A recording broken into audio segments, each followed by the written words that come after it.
행복하기 좋은 날, 내일이 아닌 바로 오늘.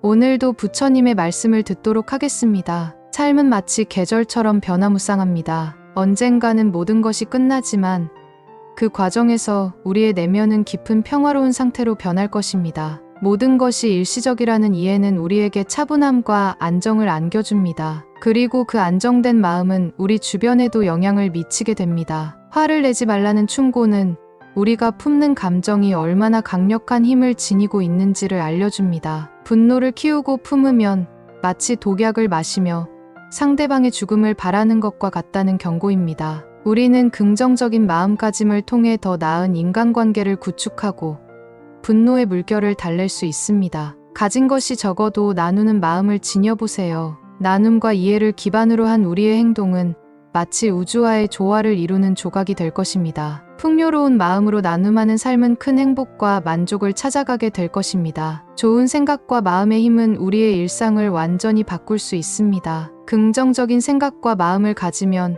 우리는 행복한 그림자를 던질 수 있습니다. 그 긍정의 힘은 마치 삶의 나무에 가지를 펼치는 듯이 우리의 삶의 활기를 불어넣어 줄 것입니다. 마지막으로 의심은 우정을 무너뜨리고 즐거운 관계를 깨뜨린다는 사실을 명심합니다. 서로를 믿고 이해하는 마음으로써 우리는 더 나은 사회와 인간관계를 형성할 수 있을 것입니다. 언젠가 우리는 모두 죽게 될지도 모릅니다. 하지만 그 순간까지 우리의 삶은 마치 거울처럼 변화하고 마음은 자신만의 고유한 아름다움을 품게 될 것입니다. 우리는 인간으로 태어나면서 어쩔 수 없이 외로움의 심연을 향해 가는 여행을 떠나게 됩니다. 모두가 외롭기 때문에 그것은 당연한 현실입니다. 그러나 외로움은 그 자체로 문제가 되지 않습니다. 오히려 이것은 우리가 내면의 공간을 탐험하고 성장할 수 있는 기회입니다. 외로움은 마치 어두운 방 안에 빛의 문이 열려 있는 것과 같습니다. 우리는 그 문을 통해 자아를 발견하고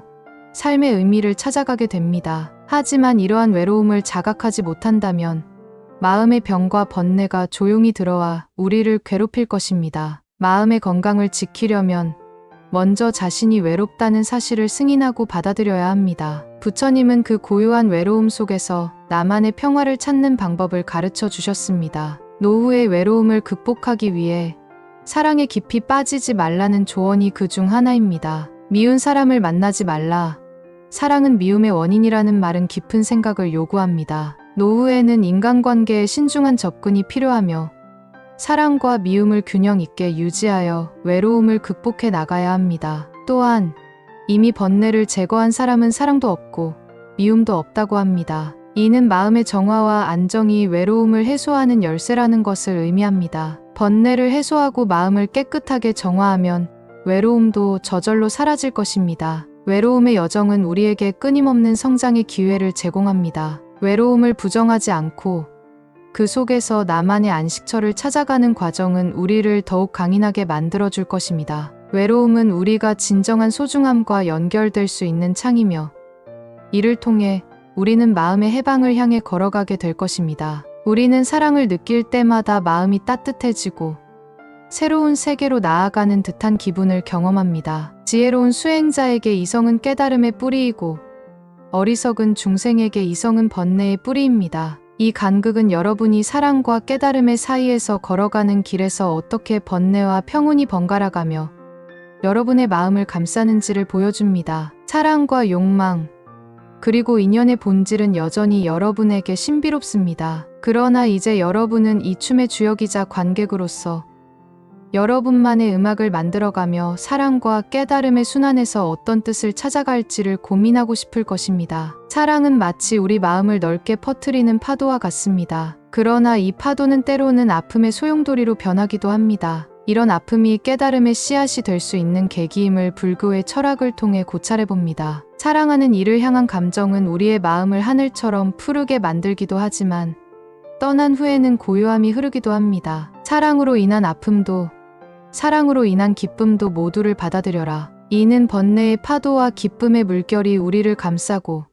우리의 성장을 이룰 수 있음을 의미합니다. 이 둘을 평등하게 수용하는 것이 중요합니다. 사랑에 빠진다는 것은 마치 욕망의 불길에 빠진 것과 같습니다. 그러나 이 경험 속에서도 슬픔과 아픔을 수용하며 이해한다면 사랑은 숭고한 수행의 과정으로 나아갈 것입니다. 온전히 사랑하는 순간순간을 깊이 느껴볼 수 있다면 그것은 욕망이 아닌 깨달음의 순간이 될 것입니다. 사랑의 순간들을 세심하게 체험하고 알아챈다면 그것은 마치 내면의 깊은 곳으로 향하는 여정과 같을 것입니다. 사랑의 여정은 불교의 가르침을 통해 무한한 깨달음의 기회를 제공합니다. 이 고요한 여정에서 사랑의 향연은 깊이 이해하고 성장할 수 있는 기회를 우리에게 선사할 것입니다. 사랑의 길은 어렵고 복잡하지만 그 안에서 우리의 내면을 발견하고 깨달음의 씨앗을 심어보는 것은 우리에게 영원한 의미를 부여할 것입니다. 세상은 무한한 인연의 연속체이며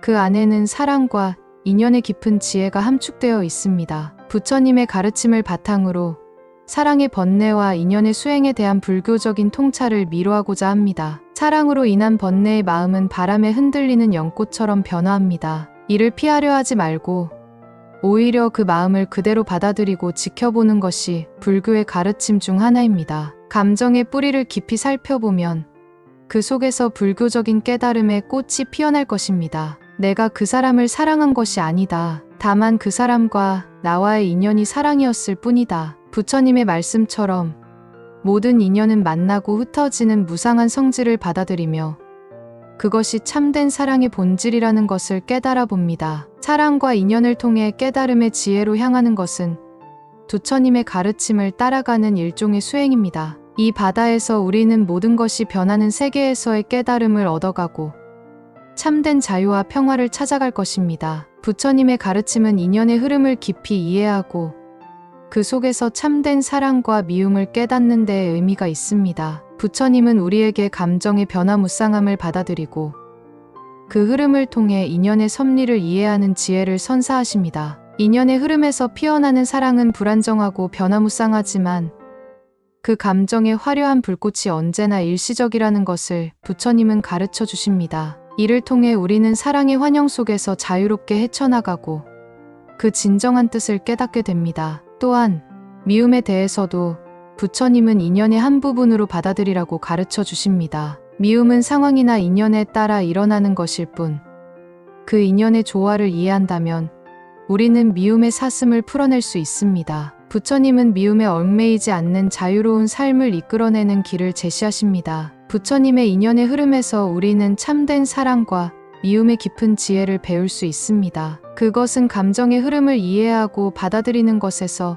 비롯된 자유와 평화로운 삶을 찾아가는 길입니다. 부처님의 가르침을 따라가며 우리는 인연의 흐름에서 진정한 사랑과 미움을 깨달을 것입니다. 교의 품격, 마음의 여정에 대한 이야기를 나누고자 합니다. 우리의 인생 여정은 감정의 파도에 휩싸이고 소유의 갈증에 얽매이는 복잡한 세계입니다. 그러나 부처님의 가르침을 통해 드러난 불교의 품격은 이 여정을 깊이 있게 탐험하는 데에 의미를 부여합니다. 우리는 사랑에 빠지고 미움에 휩싸이며 소유에 대한 집착에 사로잡히곤 합니다. 이것은 마치 우리가 여행하는 과정에서 마주치는 산과 계곡 같은 것이지만 부처님의 가르침은 이를 어떻게 극복하고 지혜롭게 걷는지를 알려줍니다. 부처님은 사랑하고 미워하지만 얽매이지 말라고 가르쳐 주셨습니다. 그것은 마치 나뭇잎 하나에 얽매이지 않으면서도 봄의 햇살을 즐기듯이 우리는 감정의 파도에 휩쓸리지 않으면서도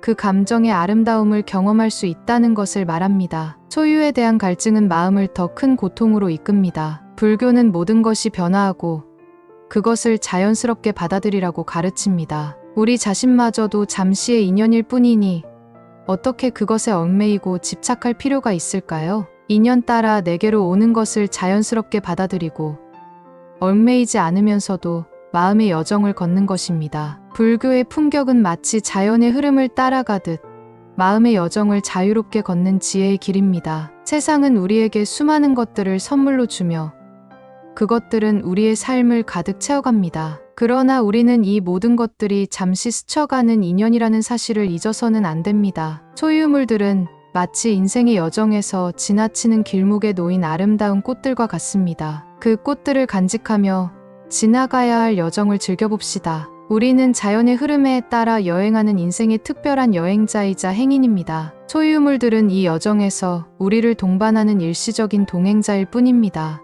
이를 이해하면 우리의 마음은 더욱 평온하게, 더 자유롭게 흘러갈 것입니다. 우리의 소유물들은 마치 햇살이 정오를 막고 이윽고 석양으로 기울어지는 듯한 순간적인 존재입니다. 집착과 탐욕에서 벗어나고 소유에 대한 강렬한 욕망에서 해방되면 우리의 마음은 새로운 폭포처럼 흐르게 될 것입니다. 그리고 이 흐름을 받아들이면서 우리는 자연스럽게 새로운 여정에 나서게 됩니다. 소유의 무거운 짐을 지우면서 우리는 자유롭게 여행하는 인생의 길을 걸어갈 수 있습니다. 이 길에서 우리는 진정한 평온과 해방, 그리고 참된 행복을 발견할 것입니다. 그것은 탐욕과 집착에서 벗어나는 참된 자유와 평화의 길일지도 모르겠습니다. 나그네가 여행을 떠날 때 짐이 많다면 그 여정은 험난하고 먼 것이 될 것이라고 경고합니다. 우리의 삶도 마찬가지로 탐욕의 짐이 무거워지면 더 이상의 진로가 멀어지고 험난해진다고 말하고 있습니다. 그리고 짐을 떠안은 채로는 호젓하고